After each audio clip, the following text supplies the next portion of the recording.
Okay, let's get right into it. That Royal Challengers Bengaluru versus Rajasthan Royals game on Thursday. What a match. Oh, absolutely. A proper nail-biter in Bengaluru. RCB finally getting that home win, 11 runs in the end, broke the streak. Yeah, after 3 losses there, they really needed that one. You could feel the tension, couldn't you? Because RR, I mean, they looked like they had it sewn up a couple of times. They really did. It seems like they're chased to lose at multiple points, but somehow, yeah, it slipped away. And it was a high-scoring affair, too. RCB Yes. putting up 205 for 5. Very solid total. And RR finishing on 194 for 9. So plenty of runs, plenty of action. Definitely. The kind of game you just want to break down piece by piece, you know? Figure out where it turned. Exactly what we're going to do, like Yeah. a post-match debrief. So where do we start? That RR opening, maybe? It has to be. Yashasvi Jaiswal. Wow. Just explosive, wasn't he? 49 off, just 19 balls. Yeah, 7 4s, 3 6s, a strike rate around 258. Ridiculous hitting. They were absolutely flying. 52 for 1 after just over 4 overs. And 110 for 2 at the halfway stage after 9 overs. They were well ahead of the rate. And the dew didn't seem like a huge factor early on, right? Which you'd think helps the chasing side. It should have, yeah. Everything looks set up for them. Which makes you ask the big question. How do you lose from there? Exactly. How does such a blistering start end in defeat? It's becoming a bit of a pattern for RR, though, hasn't it? These failed chases. It really has.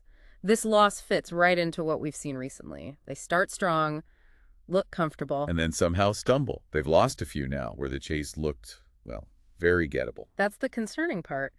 Against Delhi, against Lucknow, needing manageable runs in the final overs. And here, 18 off 12 balls with 5 wickets left. You back them 9 times out of 10 from there, surely. With their batting depth, you absolutely do. But they couldn't get over the line. Sandeep Sharma mentioned it after an earlier loss, didn't he? Losing wickets at the wrong time, maybe not handling the pressure. Yeah, he did. That initial momentum just seems to evaporate sometimes. So after Jaiswal went ballistic, the key was the middle overs, wasn't it? And that's where RCB, maybe surprisingly, pulled it back. Through their spinners on a Chinnaswamy pitch. Which is usually known for pace, right? Exactly. So for Krunal Pandya and Suyash Sharma to have such an impact, that was, well, maybe something RR didn't fully anticipate. And Krunal's impact was immediate. First ball gets the captain, Ryan Parag.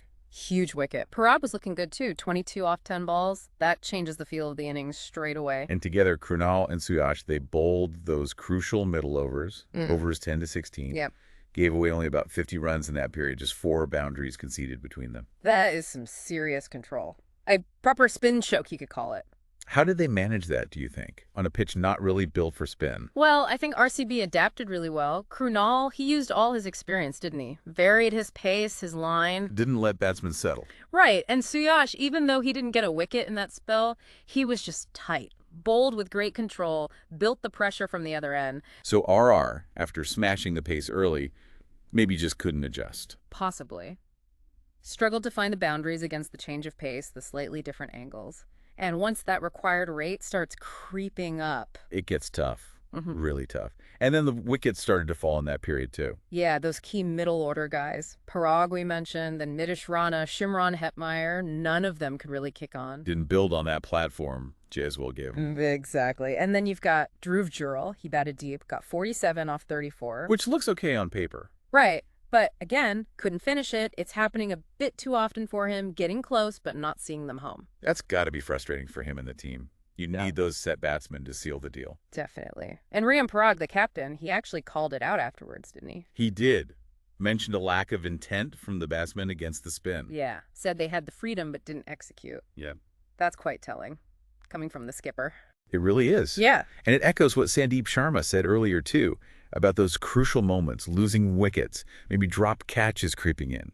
It feels different from last season, doesn't it? They were so clinical then. Now it seems like the pressure moments are getting the better of them. So is it becoming a mental thing, do you reckon? It's hard not to wonder. Parag's comments suggest the setup is right, the freedom is there, so maybe it is down to the players handling those crunch situations because, like we saw, even a few quiet overs can be fatal. Absolutely. But, okay, despite all that, the middle overs wobble. They still needed just 18 off 12. 5 wickets left. Still very much in the driving seat. You'd fancy your chances heavily from there. And then Josh Hazlewood steps up. The 19th over. Unbelievable over. Just Pure class under extreme pressure. 1 run. 1 single run conceded. And 2 massive wickets, Jurel and Jofra Archer. Back-to-back, almost. That just completely flipped the game on its head, didn't it? Totally. Suddenly it goes from 18 off 12 to 17 needed off the last over with only lower order guys left.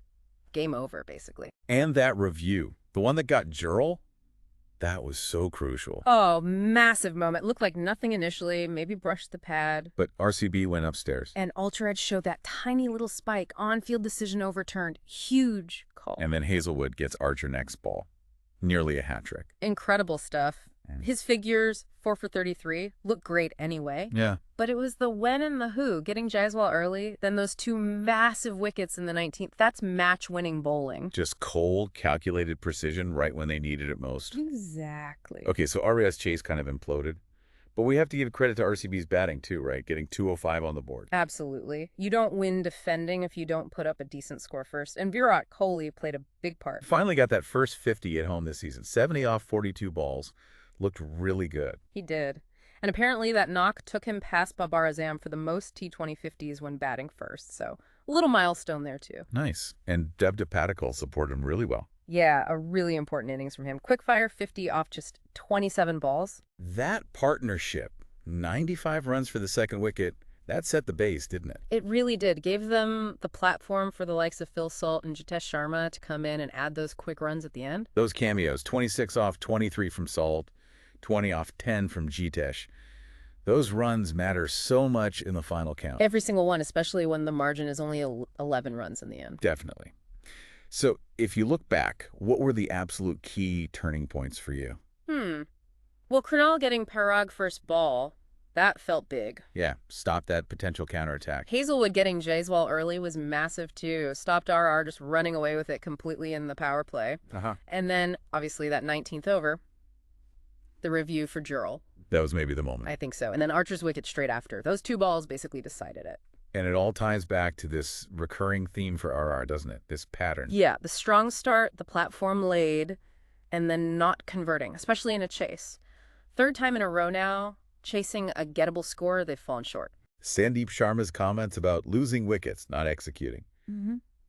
It sounds like they know what the problem is, but fixing it under pressure is proving tricky.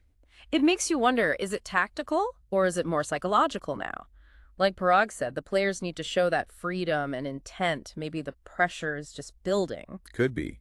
But for RCB, what a massive win. Huge. First one at home this season after those 3 losses. That must feel so good for them. Lifts that home jinx narrative and keeps them right in the mix for the playoffs. Definitely a big confidence boost. Could be the turning point they needed. So, wrapping it up then, it felt like a story of 2 halves, almost. RR brilliant early, then fading against spin and pressure. Yep. Couldn't handle the middle over squeeze, and then Hazlewood's brilliance at the death.